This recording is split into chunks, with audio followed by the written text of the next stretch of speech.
Ja, guten Abend. Boa noite! É um prazer estar com vocês de novo. Queremos ver se vai dar certo essa noite com o nosso querido idioma alemão. Quando não se pratica o idioma o quanto seria ideal, o alemão enferruja. Mas graças a Deus temos aqui bons tradutores que traduziram os slides que vão nos ajudar. Essa noite eu quero falar sobre a mentalidade de Herodes. O que isso quer dizer e qual é o seu significado? Eu estou convencido que nós vivemos em um tempo quando a humanidade está sendo seduzida. E isso que se vê não é a realidade. Mas há uma outra realidade, que a humanidade simplesmente não tem a permissão de ver e às vezes também não quer ver. Então, qual é o conteúdo dela? Ela trata da história, do presente e do futuro.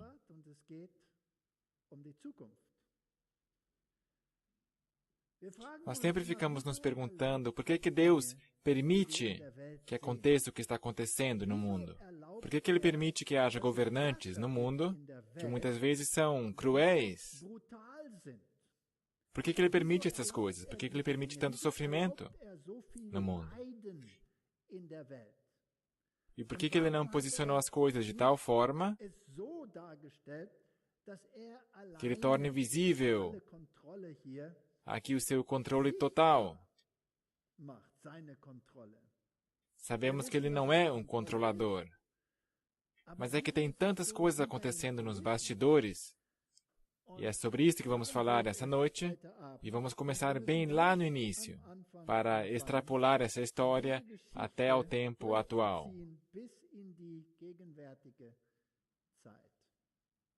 Nós lemos em Testemunhos para a Igreja, da Sra. White, há um estudo de história que não é condenável. A história sagrada era um dos estudos das escolas dos profetas. No registro de seu trato com as nações, foram delineadas as pegadas de Jeová.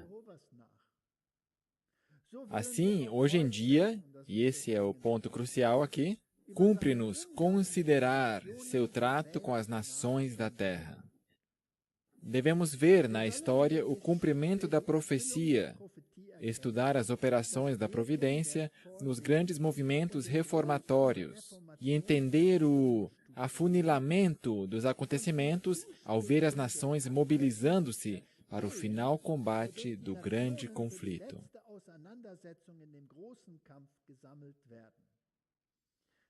Então, segundo esta citação, e claro, também segundo a Bíblia, porque os dois estão aqui em total harmonia, em algum momento vai chegar a uma controvérsia gigantesca entre as nações e Deus e seu povo. Em algum momento. E nós temos que estudar a história. Nós temos que recorrer ao passado para entender por que Deus agiu do jeito que Ele agiu, porque isso para muitos, frequentemente, é incompreensível. Por que nós temos tantos governos que muitas vezes são tão cruéis? Por que Deus permite isso? E o que Ele fez no passado, quando governos se tornaram brutais? Então temos que voltar bem lá para o começo. E aqui está uma imagem do deus Marduk. E esse deus, segundo diz a lenda, foi enviado pelo deus Anu a esse mundo para governar as pessoas más aqui nessa terra e mantê-los sob controle, para que não fiquem muito cruéis e não façam aquilo que normalmente fariam. Então esse Deus teve domínio sobre os maus. E todas essas lendas, é claro, têm um fundo de realidade. Assim, quem foi Anu na história e quem foi Marduk nessa história? E a maioria das lendas remonta a pessoas reais que em algum momento viveram sobre essa terra. Grandes homens da antiguidade. Agora, esse deus Marduk tem alguns símbolos. Por exemplo, ele porta uma espada. E a espada é símbolo de seu domínio, que ele domina e tem o poder de usar a espada para colocar ordem entre os povos. Então, ele tem outros símbolos. Ele está aqui com o tridente. Então, ele tem outro símbolo, que é o símbolo de Anu. E esse está presente em todo lugar ali na sua roupa, embaixo, talhado na pedra. E também em grande parte aqui, nesse aparelho do seu braço, que tem a aparência de um relógio e que naturalmente contém o símbolo de Anu. E o dragão que está aqui representa o mal, que tem que ser dominado. Aqui está mais um tablete assírio.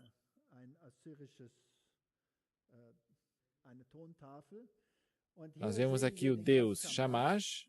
Ele também tem aqui o disco solar, que consiste de duas cruzes, uma dentro da outra. E esse é o símbolo de Anu, em diferentes versões e formas. Esse é o símbolo do poder. Então, se você tem esse símbolo, isso mostra que você tem poder para reinar sobre outros.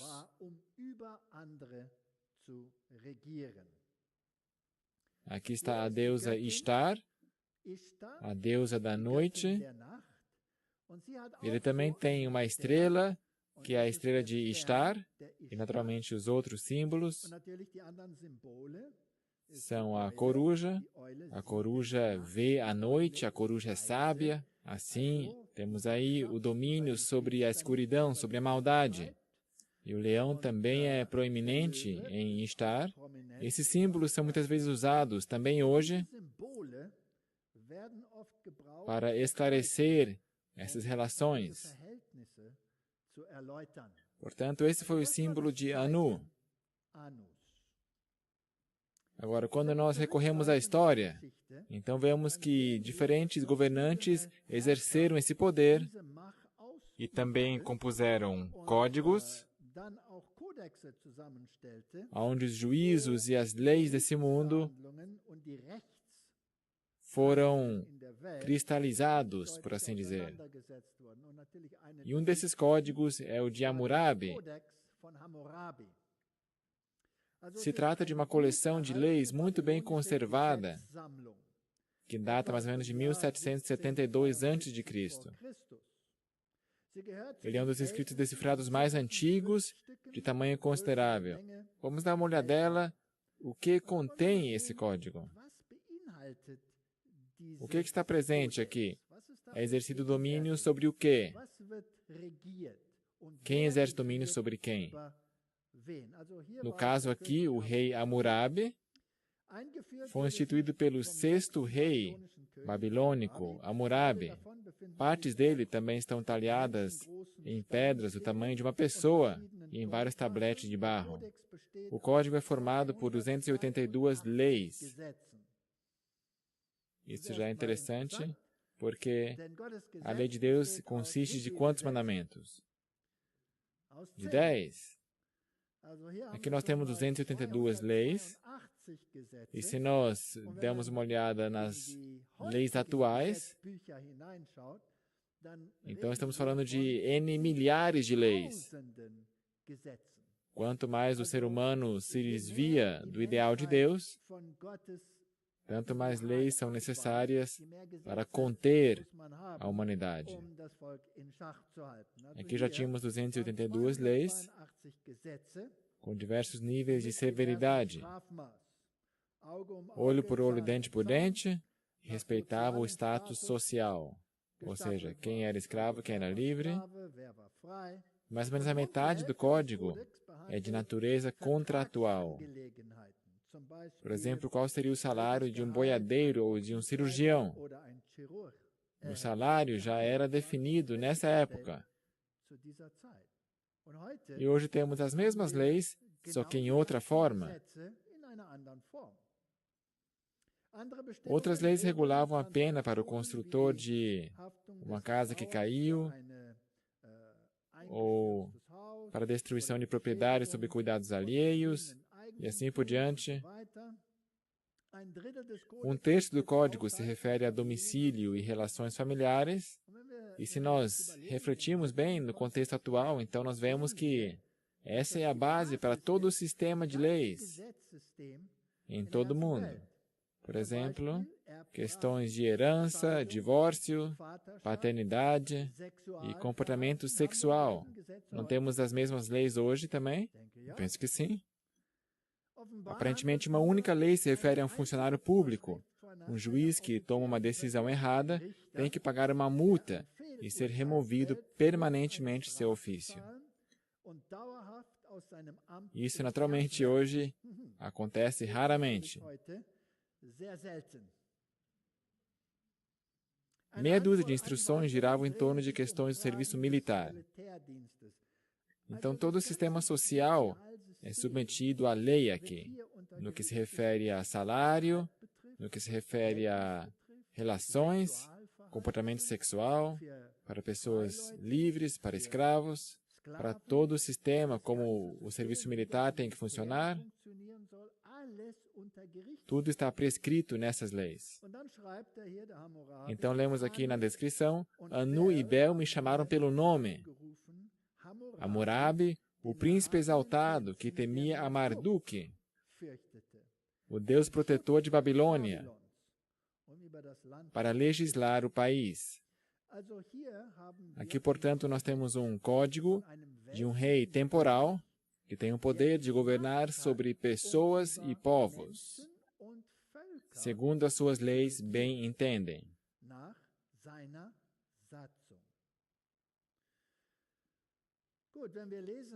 Se nós lemos o comentário bíblico adventista Sétimo Dia, vemos que esse não foi o único código. Houve também códigos mais antigos, e tem umas coisas interessantes quando estudamos códigos mais antigos. Por aproximadamente 35 anos, o Código de Hammurabi foi tido como a coleção mais velha que existe, mas depois descobriram outros. O Código Lipit Ishtar foi encontrado em Nippur e publicado em 1948, e assim por diante. Mas se nós estudamos esse, ele claramente é o precursor para o Código de Hammurabi.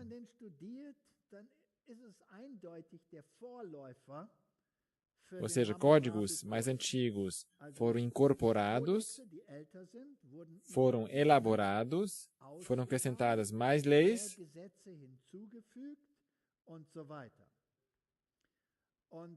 depois temos outros códigos. Um foi encontrado perto de Bagdá, o código do rei Bilalama de Exuna, que reinou mais ou menos 300 anos antes de Hammurabi. E esse, por sua vez, claramente é o precursor das leis de Lipit e Ishtar, e esse precursor do Código de Hammurabi. E em 1954 foi descoberto um código mais antigo ainda, o de Ur-Nammu, que contém leis muito mais humanas que qualquer outro conhecido até então.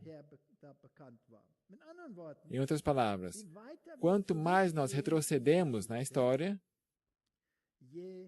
tanto mais humanos se tornam os códigos e mais se parecem com as leis de Deus. E quanto mais nos afastamos da origem, tanto mais leis nós temos e tanto mais desumanas, crassas, se tornam essas leis. Assim, misericórdia, justiça, esses valores vão desaparecendo no transcurso da história. Agora vamos recorrer mais à Bíblia e à história para ver como que esses reinos se formaram. Isaías 14:13. E tu dizias no teu coração, eu subirei ao céu, acima das estrelas de Deus exaltarei o meu trono. E no monte da congregação me assentarei aos lados do norte. Agora, os extremos do norte, ali é o lugar do trono de Deus. E aqui temos um ser que tem o atrevimento de reclamar esse trono de Deus para si.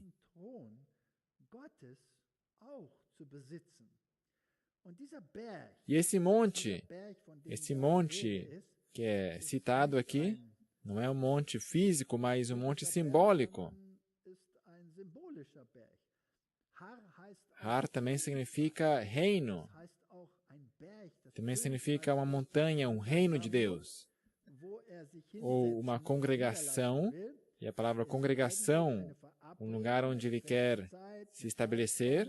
O dicionário aqui nos diz que é um compromisso com hora e duração marcada, geralmente 1 ano. Reunião também significa ponto de encontro, lugar de encontro. Também pode significar sinal ou sinagoga.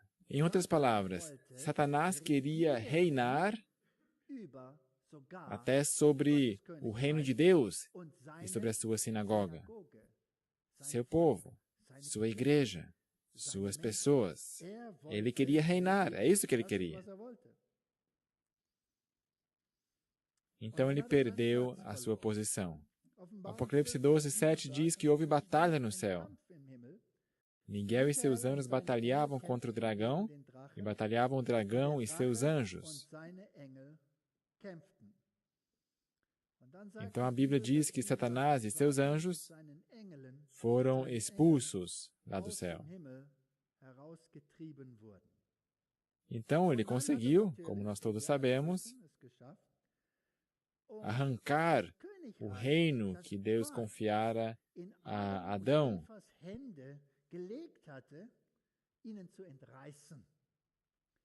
Então veio a promessa de Gênesis 3:15, e porém inimizade entre ti e a mulher,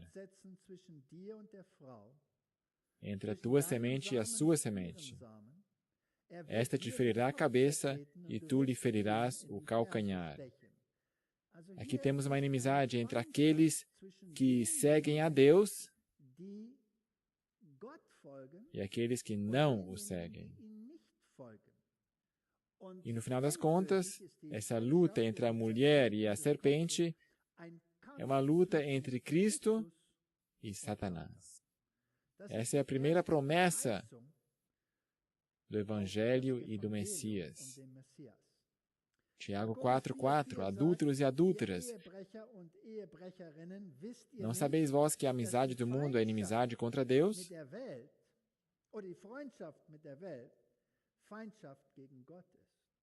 Portanto, qualquer que quiser ser amigo do mundo, constitui-se inimigo de Deus.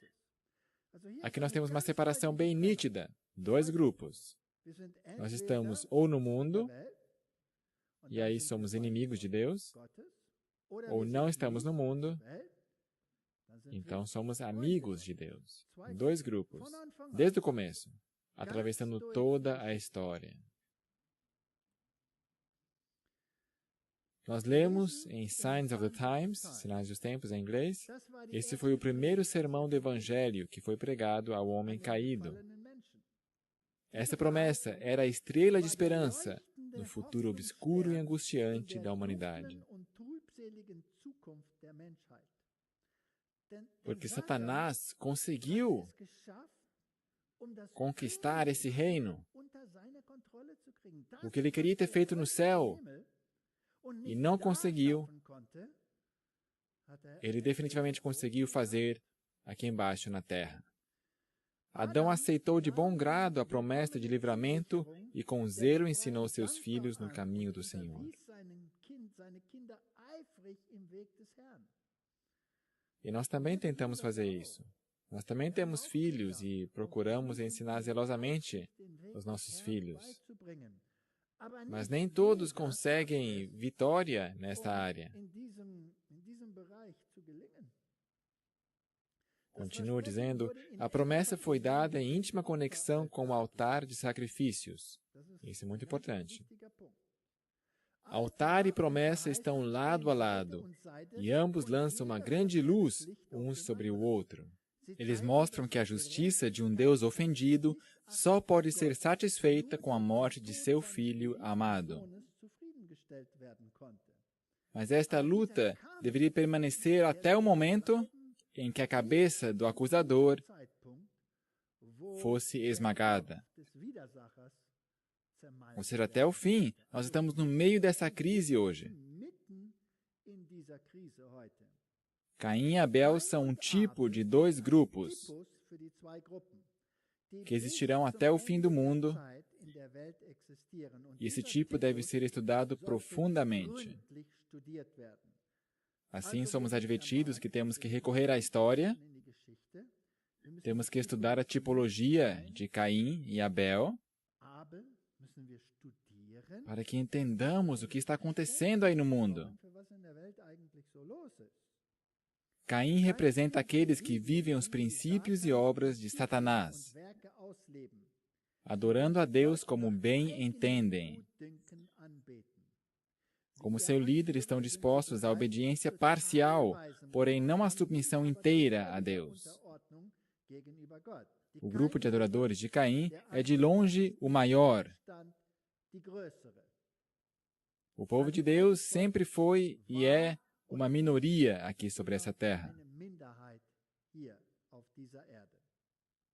Pois toda falsa religião que se inventou se baseia sobre o princípio de Caim. Ou seja, que o homem pode ser salvo com seus próprios méritos e justiça. Agora, essas duas visões estão mutuamente em conflito. E esse conflito está esquentando. Quando consideramos o Código de Hammurabi e o comparamos com os mais antigos eram mais humanos. E quanto mais seguimos o transcurso da história, mais desumanas elas se tornam. Então vem, naturalmente, a história que temos que estudar nesse contexto. E falou Caim com seu irmão Abel, e sucedeu que, estando eles no campo, se levantou Caim contra o seu irmão e o matou. Essa é a mentalidade de Caim. Quando Caim vê que seu irmão faz o certo, isso que é agradável a Deus, então, definitivamente, a consequência é que ele se enche de tanta ira que ele destrói a Abel. E esta luta existe desde os tempos de Caim e Abel. E se vamos ao verso 10, ali Deus diz, que fizeste? A voz do sangue do teu irmão clama a mim desde a terra. E agora maldito és tu desde a terra, que abriu a sua boca para receber da tua mão o sangue do teu irmão. Quando lavrares a terra, não te dará mais a sua força. Fugitivo e vagabundo serás na terra. Deus não destruiu. Deus não destruiu, só o retirou da sua presença. Então disse Caim ao Senhor, é maior o meu castigo que o que possa ser suportado. Qual foi esse castigo que era grande demais? Será que era o castigo que ele deveria morar em outro lugar, longe daqueles que serviam a Deus? Não, a separação era grande. E foi absoluta. Caim continuou dizendo, eis que hoje me lanças da face da terra, e da tua face me esconderei, e serei fugitivo e vagabundo na terra. E será que todo aquele que me achar me matará?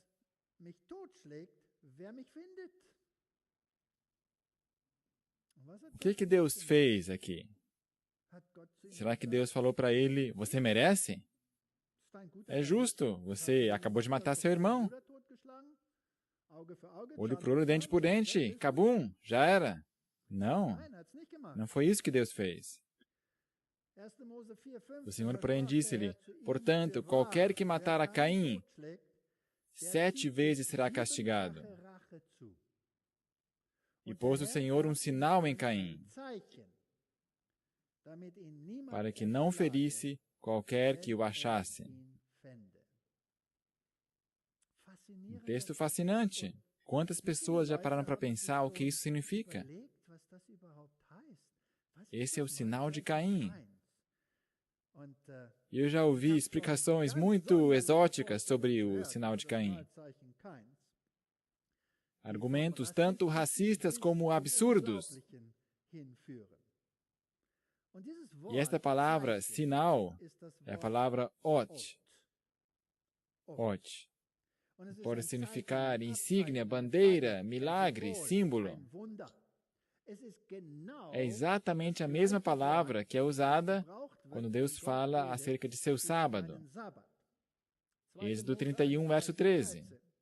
Tu, pois, fala aos filhos de Israel, dizendo, certamente guardareis os meus sábados, porque isso é um sinal, um ot, a mesma palavra, entre mim e vós nas vossas gerações, para que saibais que eu sou o Senhor, que vos santifica.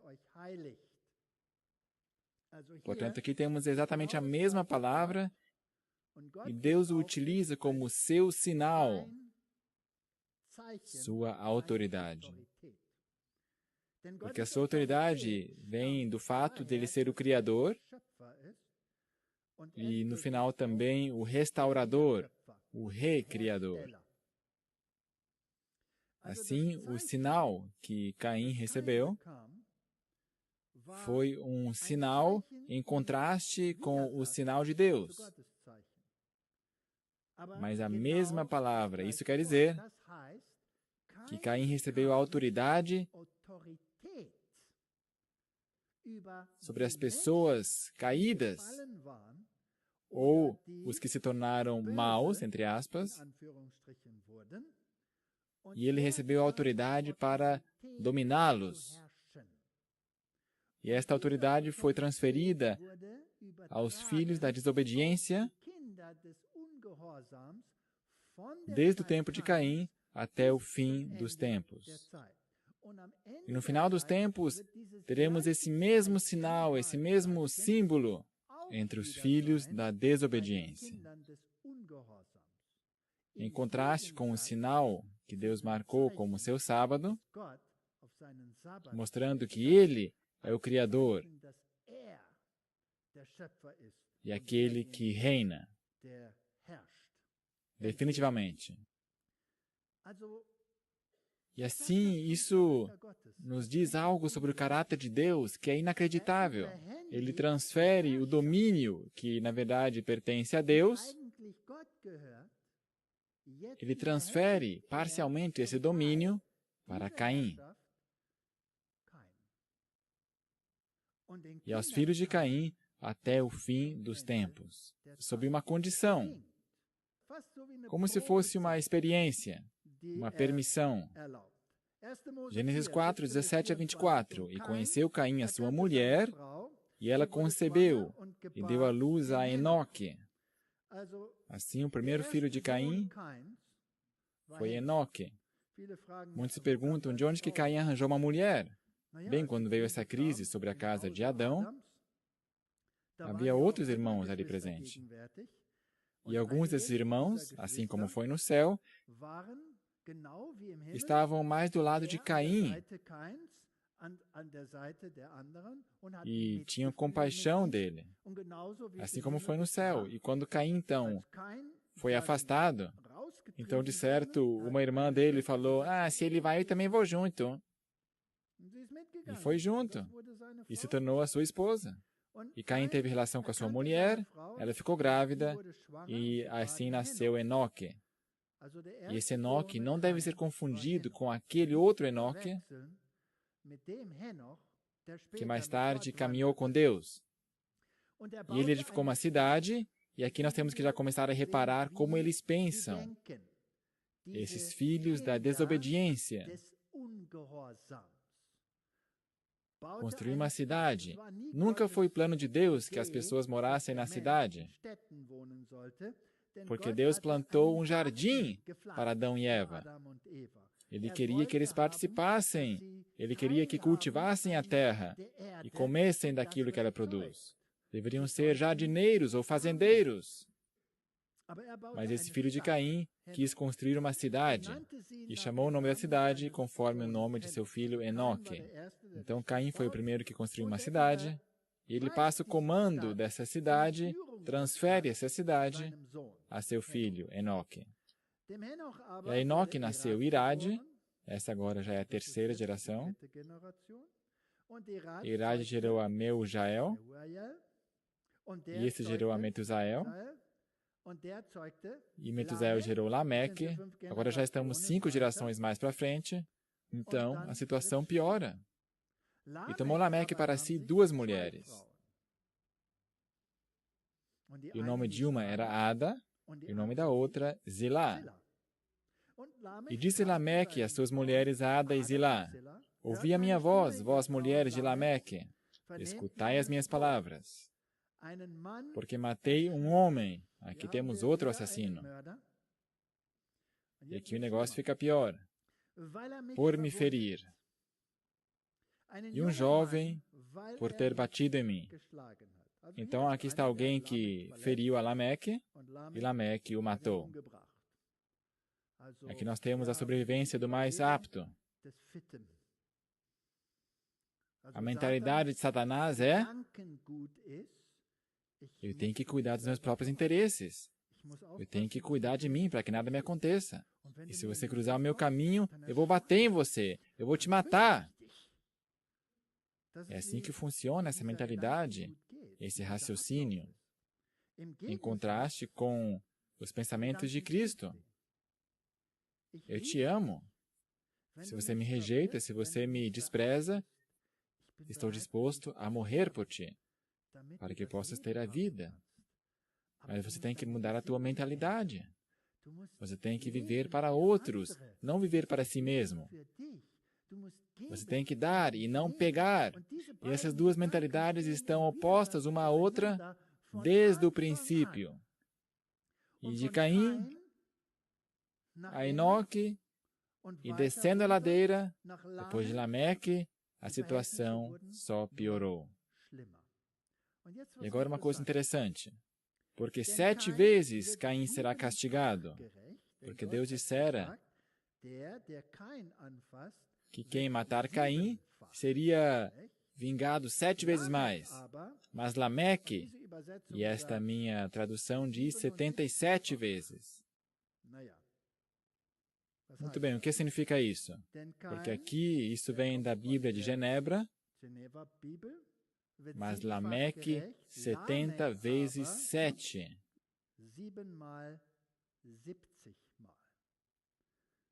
E na minha opinião, provavelmente esta é a tradução correta. O que significa isso? Em simples palavras, em um juízo, quando Caim considerar alguém culpado de que alguém agiu contra ele, ele poderia castigar 7 vezes mais que o problema que ele originalmente causou a Caim.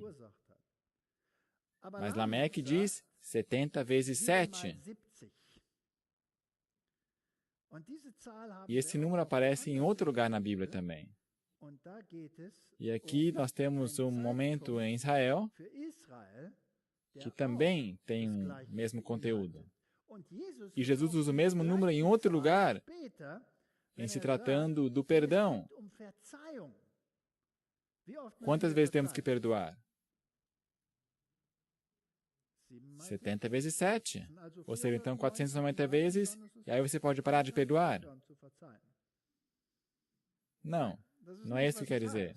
Se nós analisamos o texto em que o tempo de graça para Israel terminou, no final das 70 semanas, ou seja, no final dos 70 vezes 7, então quer dizer, você tem que perdoar até que termine o tempo da graça, que Deus determina e não eu.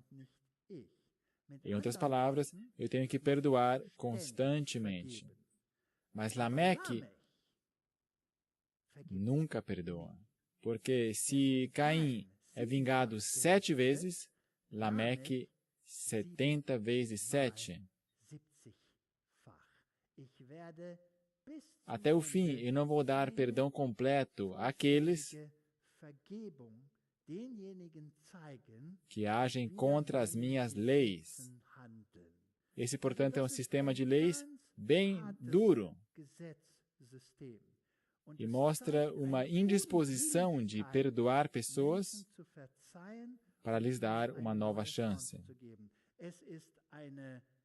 É um domínio radical sobre as pessoas. Agora eu vou voltar a falar sobre maçonaria e alguns dirão, lá vai ele.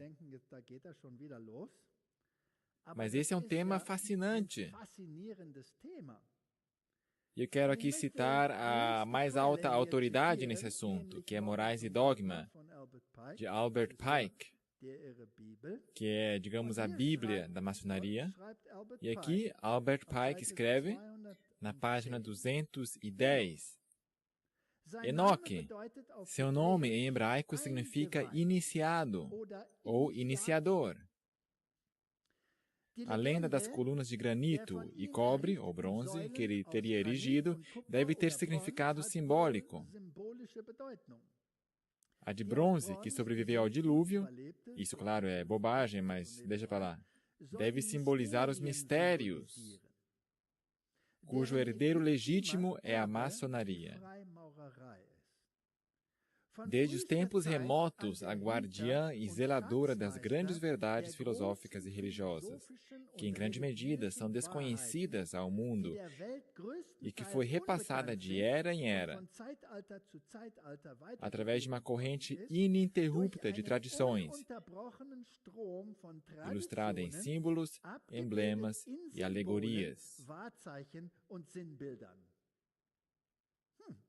Fascinante. Portanto, Morais e Dogma diz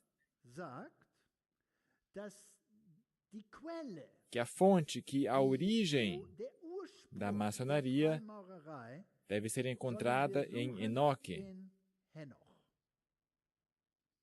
Muito bem, qual Enoque? O Enoque que caminhou com Deus? Ou o Enoque, filho de Caim? É uma pergunta importante. Porque se for o Enoque que caminhou com Deus, então, ótimo, estamos em um bom caminho. Porque nós também queremos caminhar com Deus. Mas se for o outro Enoque, então temos um problema. Agora, qual Enoque que é? A origem dessa corrente de pensamentos. Muito bem, aqui está o texto. Fala sobre o bom Enoque, o filho de Jared, que foi um descendente de Adão da linhagem de Sete, a 7ª geração depois de Adão. Então, se nós estudamos a genealogia, utilizando aqui o programa de James Ussher, que inclusive foi usado em parte por Ellen White, então vemos que Enoque nasceu no ano 3382 AC, ou seja, 3382 a.C.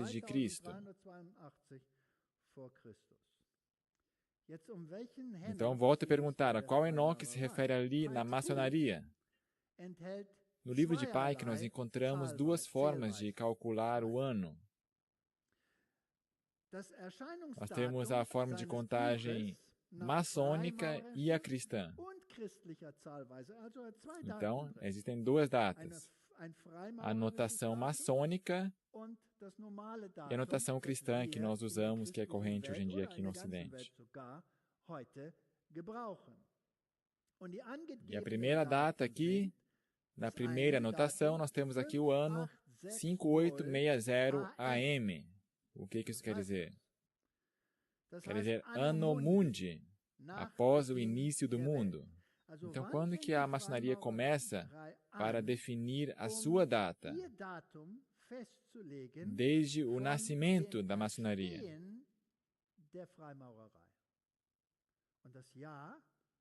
O ano é 5860 Anno Mundi. É interessante que nós temos também a data normal quando o livro foi publicado, e ele apareceu em 1871, Anno Domini, após o nascimento de Cristo, ou seja, depois de Cristo. Esse é o ano da publicação do livro Morais e Dogma. Então, como nós temos essas duas datas, nós podemos calcular quando que é o início da maçonaria por suas próprias fontes. Portanto, o início da maçonaria moderna, então é só subtrair um do outro. Isso nos leva ao ano 3988 a.C. E agora vem o X da questão. O calendário maçônico então começa no ano 3988 a.C., mas isso são 606 anos antes daquele Enoque que caminhou com Deus. Assim, o guardião e zelador das verdades maçônicas não se refere ao Enoque que andou com Deus, mas ao Enoque, filho de Caim, comprovado com as suas próprias datas. Isso é fascinante. Mas o que é mais fascinante, que o mundo oculto se atém exatamente à cronologia bíblica. E a criação do mundo e a ordem, como ela está na Bíblia, é aceitada absolutamente. Mas o mundo científico não aceita. Eles acham que é ridículo, mas não o mundo oculto. Ele usa a cronologia bíblica. Então, Satanás sabe exatamente há quanto tempo que esse mundo já existe. Então, vemos que a maçonaria tem o seu início com Enoque, filho de Caim. Secret Doctrine, Doutrina Secreta, de Blavatsky. Ela escreve: uma vez tendo em mãos as chaves do primeiro livro de Moisés, ele é o cabala científico e simbólico para a decifragem do segredo. A grande serpente do jardim do Éden e Deus, o Senhor, são idênticos. Assim como Jeová e Caim são um. O mesmo Caim que na teologia é mencionado como assassino e mentiroso para com Deus. Jeová tenta o rei de Israel a fazer o censo do povo, e Satanás o tenta em outro lugar a fazer o mesmo. Jeová se torna a cobra de fogo para picar os que não lhe agradam, e Jeová ordena que se erija a cobra de bronze que os cura. Essas expressões curtas e aparentemente contraditórias do Antigo Testamento, contraditórias porque os dois poderes são analisados separadamente em vez de duas faces da mesma coisa, constituem um ensino secreto. Muito bem? Então, segundo Blavatsky, Jeová e Caim são um. A cobra e Jeová, uma e a mesma coisa. Então, o bom se torna mal, o mal se torna bom, e quando os mesclamos, temos uma espécie de yin-yang, e temos o bom e o mal em um só ser. Mais uma citação do livro The Secret Doctrine. O nome Satã, do hebraico acusador, do verbo shatana, resistir, perseguir, é propriedade legítima do primeiro e mais cruel acusador de todos os outros deuses, Jeová. Não a cobra, que só pronunciou palavras ternas e sábias. Que no pior dos casos, mesmo no dogma, é o acusador do homem.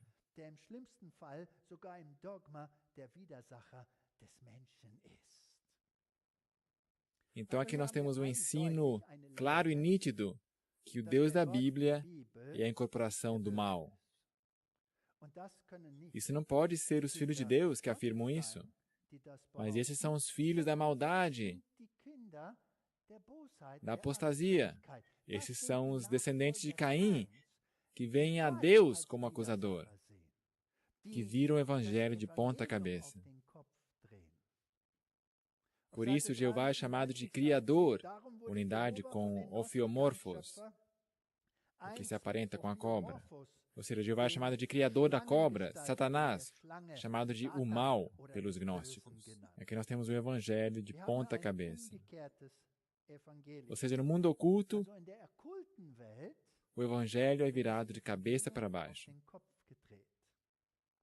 E agora continuamos a ler a história. Portanto, esse Deus, o bom, e Caim teriam sido um.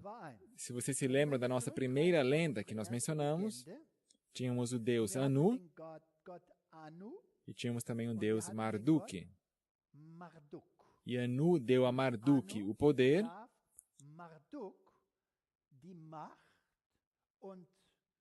e deu à sua mão também o direito, e deu-lhe também um sinal que ele tem o poder para reinar, como ele bem entendesse sobre os filhos da maldade. Então, quem é representado por Anu nessa história? E quem é representado por Marduk? Provavelmente, Anu era Caim e Marduk, Enoque. E foram esses que começaram o sistema, com a aprovação de Deus. Porque Deus tinha dito a Caim, Caim, você pode reinar. E quem te atacar, você pode retribuir-lhe 7 vezes. Ou seja, ele tinha o poder, aqueles que são contra ele, para prender e para castigá-los 7 vezes. E se nós avançarmos na história, chegamos a Lameque, aí chegamos a um sistema que já se separou completamente de Deus. Ele tinha mais de uma mulher. Ele também era um assassino, e a sua justiça não era como no princípio, mas já não existia mais perdão. E aconteceu que, como os homens começaram a multiplicar-se sobre a face da terra, e lhes nasceram filhas, viram os filhos de Deus que as filhas dos homens eram formosas, e tomaram para si mulheres de todas as que escolheram. Então disse o Senhor, não contenderá o meu espírito para sempre com o homem, porque ele também é carne, porém os seus dias serão 120 anos. Então os filhos de Deus, esses eram os descendentes de Adão, esses eram os que permaneceram na linha correta, do qual o Enoque bom também fazia parte, e esses tinham acabado de se separar dos filhos da maldade, mas gradualmente se mesclaram com eles. Foram à cidade para fazer compras e provavelmente entraram nos shoppings. E lá nos shopping centers havia as moças com as mini saias. Isso era tão agradável que eles definitivamente se misturaram. Então a apostasia se tornou generalizada. Então Deus disse, eu vou lhes dar mais um tempo, mas depois eu vou pedir contas. Os seus dias serão 120 anos. E havia naqueles dias gigantes na Terra. Agora muitos querem ver nisso extraterrestres, mas claro, não se tratava de seres extraterrestres. Nós sabemos que os anjos não geram filhos assim como os seres humanos. Isso não passa de um sonho que teriam sido demônios. Não, esses gigantes, Nefilim, significa os dissidentes, ou seja, aqueles que se rebelaram contra Deus, ou seja, eram homens poderosos que se posicionaram contra Deus. Havia naqueles dias gigantes na terra, e também depois, quando os filhos de Deus entraram às filhas dos homens e delas geraram filhos. Estes eram os valentes que houve na antiguidade, os homens de fama. Aqui temos os gigantes, desde o começo Caim, depois seu filho Enoque, aí Lameque e os grandes heróis do tempo antediluviano. E viu o Senhor que a maldade do homem se multiplicara sobre a terra, e que toda a imaginação dos pensamentos de seu coração era só má continuamente. Então arrependeu-se o Senhor de haver feito o homem sobre a terra, e pesou-lhe em seu coração. Então Deus tinha erigido uma fronteira. Até que ponto a maldade poderia se difundir? Havia um limite. Esse limite não poderia ser ultrapassado. Bem, aí vem o dilúvio, Deus destrói a terra e só resta essa família. Noé, sua família, seus 3 filhos e suas 3 noras fazem um reinício sobre essa terra. Agora, o que dizer da maçonaria e a sua doutrina secreta, que foi transferida do tempo de Caim e seu filho? O que acontece com ela? Depois do dilúvio, a apostasia e os princípios de Caim são retomados pela linhagem de Cã ou Cão. E segundo a enciclopédia maçônica The Legend of the Craft in the Old Constitutions, Nimrod é o fundador principal da maçonaria. Então, não muito tempo depois do dilúvio, a mesma coisa continua e Nimrod se torna o novo porta-luz que dá continuidade ao antigo. Agora, como isso veio acontecer, a Bíblia não diz. A Bíblia só diz que Cão ou Cã não tinha um bom caráter. Ele tinha sérios problemas. E os seus descendentes, via de regra, eram piores que os outros. Canaã foi o pior. E dele também procederam as outras gerações dos cananeus, e definitivamente também Sodoma e Gomorra, e tudo que de alguma forma se relaciona com isso. Então essa linhagem rapidamente se corrompeu. E provavelmente é possível que Cã, antes do dilúvio, não era inteiramente irrepreensível. Ele provavelmente tinha alguns amigos do outro lado, e quem pode dizer como ele e a sua mulher se comportavam antes do dilúvio? Eles tinham conhecimento dessas coisas, e essa maldade não foi enterrada com o dilúvio, mas simplesmente continuada. Agora, o historiador Flávio Joséfo escreve sobre Nimrod. Nimrod foi o que os incentivou a esta provocação e desprezo a Deus. Um dos piores filhos de Noé, ou seja, um neto de Noé, um homem atrevido e excepcionalmente forte. Ele convenceu as pessoas a não atribuir as suas alegrias a Deus, como se fosse Ele que se preocupasse por sua felicidade, mas crer que era sua própria coragem que os tornava felizes. Ele fez do governo cada vez mais uma tirania,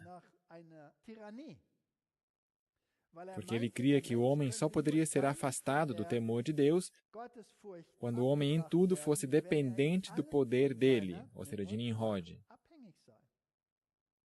Ele também disse que iria se vingar de Deus, caso ele outra vez tivesse a ideia de afogar o mundo. Porque ele, Nimrod, queria construir uma torre que fosse tão alta como as águas. Ele iria se vingar com Deus pela aniquilação de seus pais. Aqui, portanto, temos outra pessoa que estava alinhado com Caim, tinha a mesma mentalidade. Ele foi um rebelde, ele foi um acusador, um rebelde contra Deus, e ele governou sobre as pessoas, sobre os filhos da maldade. Agora, outra vez, a maçonaria diz de si mesma que remonta a Nimrod, após o dilúvio.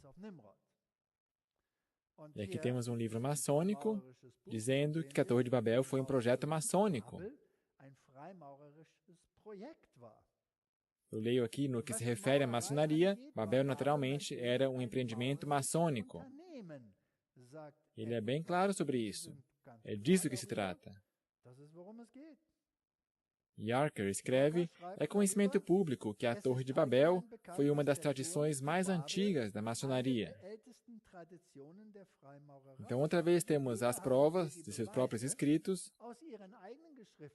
que a maçonaria não tem relação com os filhos de Deus, mas muito mais com os filhos da desobediência. Então, aqui temos Enoque, filho de Caim, e aqui Nimrod, um dos primeiros descendentes de Cã.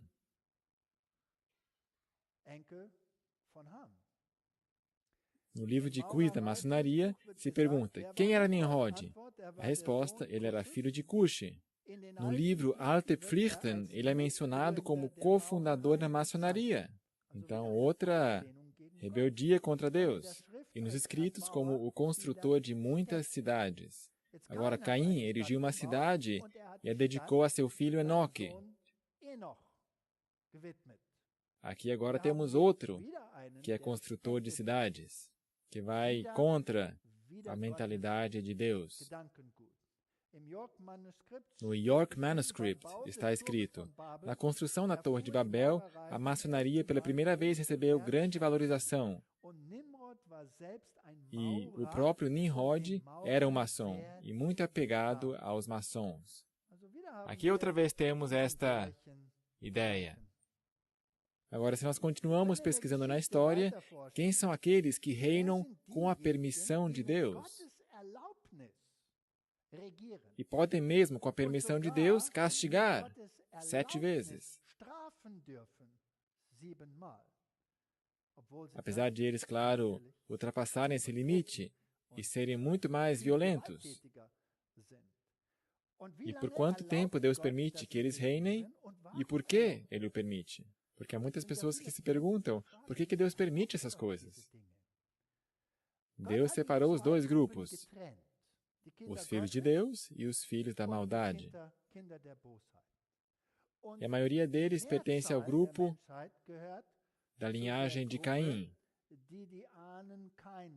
e que representam a mentalidade de Caim. E definitivamente há uma insurreição contra Deus e uma rebeldia contra aqueles que o obedecem. Caim irá matar a Abel. E em algum momento Deus interfere, estabelece limites e se traz à luz do dia uma nova geração que outra vez recebe uma chance de reinar. Então, quando nós passamos pela história, vemos essa relação entre o povo de Deus, essa inimizade entre a mulher, entre os seguidores de Cristo e os seguidores de Satanás. Essa inimizade vai permanecer para sempre. Ela reaparece com Tutmoses III, que foi o faraó na época do Êxodo. Ele tinha a mesma mentalidade. Quem é o Senhor para que ouça a sua voz? Ele outra vez é aquele que é o inimigo da causa de Deus. Então disse-lhes o rei do Egito, Moisés e Arão, por que fazeis cessar o povo de suas obras? Ide as vossas cargas. Ele, portanto, faz leis que obrigam o povo de Deus a trabalhar no sábado. Porque ele diz, tu, Moisés, fazeis o povo Shabat, ou seja, descansar. Êxodo 5:5 diz também Faraó, eis que o povo da terra já é muito, e vós os fazeis descansar e abandonar as suas cargas? Eles queriam guardar o sábado.